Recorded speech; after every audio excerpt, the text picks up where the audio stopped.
I'd like to turn to a question that I don't think is controversial for us, but I think is worth underscoring. And that is, you have a patient who has molecular testing that includes PDL1, and it is 80%.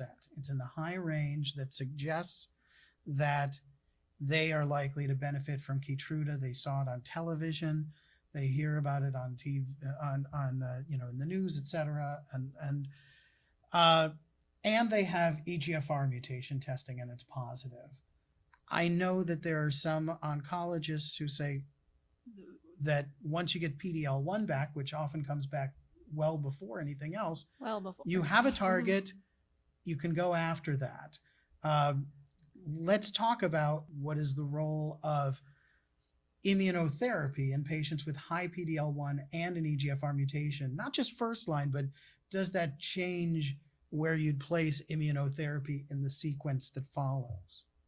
Absolutely changes it. And that's what we've been talking about. So with high PDL1, without an EGFR mutation, response rates are somewhere around half of patients are going to benefit. And if you add chemo with it, you're going to, 70+% of patients are going to benefit.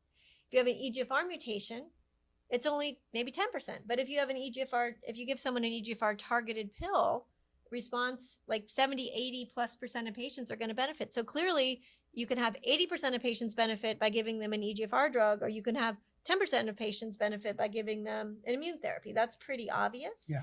The challenge is you have this immune therapy data, the PDL1 back first. If you start it, then your toxicity with the EGFR adding to that is really high. So we got to wait. Mm-hmm. And we see this even more with ALK. Very, very common ALK tumors to have high PDL1. They do not respond. There's only like one report I've ever heard of a patient with an ALK translocation responding to immunotherapy one. It doesn't mean the same thing in these patients. So if you get a PDL1 result back, especially if it's in a patient who has a very limited smoking history, and in others as well, you must wait. If the patient is way too sick, they have to start immediately. Okay, chemotherapy is never a wrong choice if someone must start today on treatment and you don't know their mutation status. But giving them immune therapy, especially if you have a high probability that they're going to have a target, I think is wrong. It's wrong. It's not the right thing to do.